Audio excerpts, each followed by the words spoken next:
Bismillahirrahmanirrahim. Assalamualaikum warahmatullahi wabarakatuh.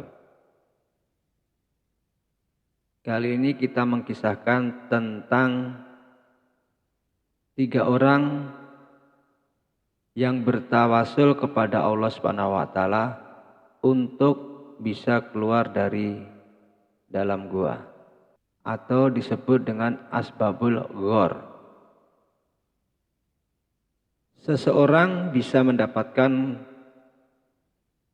seperti ganjaran selama hidup di dunia dari perbuatan baik yang pernah kita lakukan.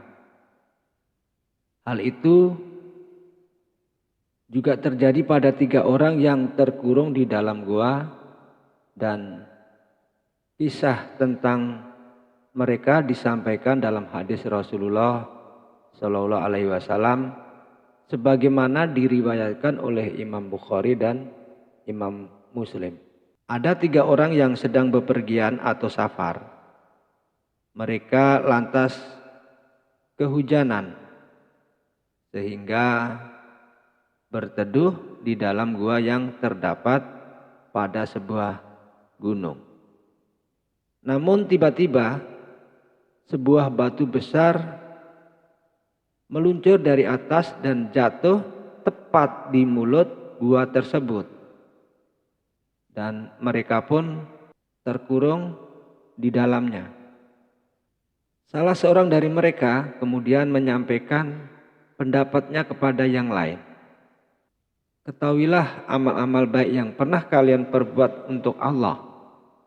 Kemudian berdoalah kepada Allah dengannya, dengan menyebut amalan-amalan itu. Mudah-mudahan Allah Subhanahu wa taala memberikan kelonggaran dari musibah kita ini. Maka salah seorang dari mereka berdoa, "Ya Rabb, dahulu aku memiliki orang tua yang sudah sangat tua, seorang istri dan anak-anak yang aku rawat. Ketika sore hari aku memerah susu, aku lalu pertama-tama memberikan minum itu kepada orang tuaku, baru kemudian ke anak-anakku.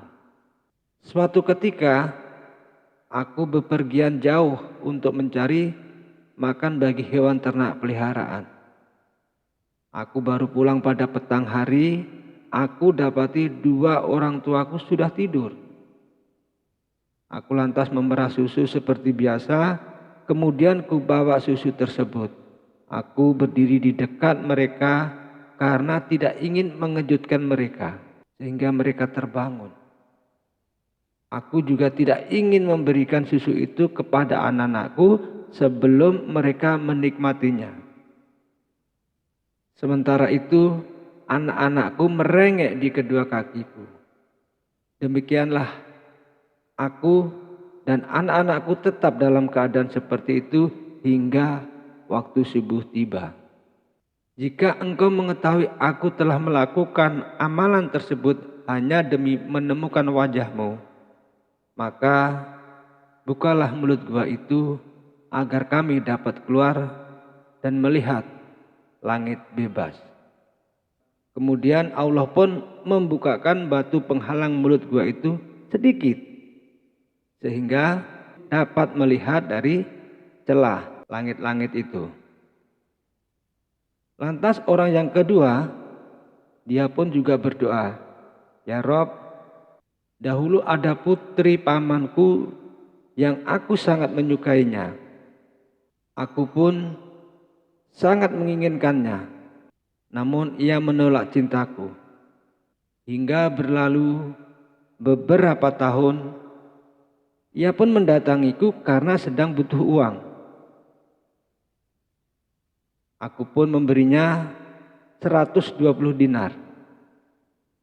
Namun pemberian itu dengan syarat ia mau tidur denganku ataupun berzina. Dan ia pun mau. Sampai ketika aku ingin menyetubuhinya, keluarlah dari lisannya, tidak halal bagimu membuka cincin kecuali dengan cara yang benar. Maksudnya di sini barulah halal dengan nikah, bukan zina. Aku pun langsung tercengang kaget dan pergi meninggalkannya, padahal dialah yang paling aku cintai. Aku pun meninggalkan emas dinar itu yang telah kuberikan untuknya, dan tidak saya suruh untuk mengembalikannya. Ya Rob, jikalau aku mengerjakan sedemikian itu dengan niat benar-benar mengharapkan wajah-Mu, maka lepaskanlah kesukaran yang sedang kami hadapi dari batu besar yang menutupi kami ini. Dan batu besar itu tiba-tiba terbuka lagi, namun mereka masih belum dapat keluar dari gua. Masalahnya masih sedikit terbukanya. Nah, sekarang sisa orang ketiga. Akhirnya dia berdoa, ya Rob, dulu aku orang yang kaya. Dulu aku punya kebun. Dan aku banyak sekali pekerja yang bekerja di kebunku, yang bekerja di ladangku. Suatu ketika di saat mereka gajian, maka aku bayar seluruh karyawan-karyawanku. Kecuali satu orang tidak mau digaji. Dia marah karena merasa kurang gajinya. Dan dia tidak mengambil gajinya, lalu pergi begitu saja, dan aku merasa bersalah. Maka gajinya orang itu aku simpan, dan kemudian aku belikan 2 ekor unta jantan dan betina. Karena lama dia datang, maka unta ini kemudian beranak pinak sampai unta itu 1 lembah. Tiba-tiba entah berapa puluh tahun orang ini pergi. Kemudian dia datang, mungkin dalam keadaan kesulitan. Dia datang dan meminta upah yang dulu hendak kuberikan, yang dia menolak itu. Dan aku bilang, gajimu ada di lembah. Dan orang itu diajak ke lembah melihat ada peternakan unta yang banyak. Lantas aku berkata, itulah gajimu, ambil semuanya. Dan orang itu pun bilang, kau hendak memperolokku. Aku tidak memperolokmu.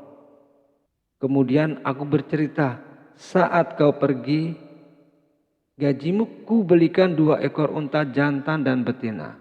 Kurawat sampai besar, kemudian beranak, beranak dan beranak hingga sampai 1 lembah ini. Itulah gajimu, ambil semuanya. Akhirnya dia ucapkan terima kasih dan kayalah dia. Ya Rob, kalau memang amanahku pada pekerjaku ini sebuah pahala, tolong geserkan pintu gua itu. Dan akhirnya batu itu pun bergeser dan selamatlah 3 orang ini dari gua tersebut. Hadis riwayat tersebut mengungkapkan pesan bahwa doa yang disertai tawasul melalui amal soleh memiliki faedah yang nyata. Memprioritaskan berbakti kepada kedua orang tua dibanding yang lain. Keberanian untuk keluar dari godaan berat berbuat zina dan kewajiban memenuhi hak buruh. Sebagaimana dipaparkan dalam kisah tersebut adalah contoh dari sekian banyak kebajikan lain yang mampu menjadi solusi tatkala kita dalam situasi yang terdesak. Hanya saja amal-amal baik apapun tentu tak berarti apa-apa kecuali tujuan pokoknya hanya untuk mencari ridha Allah Subhanahu wa ta'ala. Wallahu alam. Demikian kisah mereka yang melakukan tawasul dengan menyebut amalan-amalan soleh masing-masing. Dari doa tersebut tampak setiap mereka pernah melakukan perbuatan baik dalam hidupnya. Allah Subhanahu wa taala mengabulkan permintaan mereka sehingga terbukalah batu besar yang menghalangi jalan keluarnya dari gua tersebut. Hal itu dapat menjadi pelajaran bagi kita semua bersabar dalam saat ditimpa masalah. Lantas bila keadaan lapang, selalu ingat untuk berbuat baik atau menghindari maksiat. Semoga dengan perbuatan itu Sang Pencipta Allah Subhanahu wa taala menghindarkan kita dari masalah-masalah. Demikian, wallahu alam bisawab. Semoga bermanfaat. Jazakumullah khair. Wassalamualaikum warahmatullahi wabarakatuh.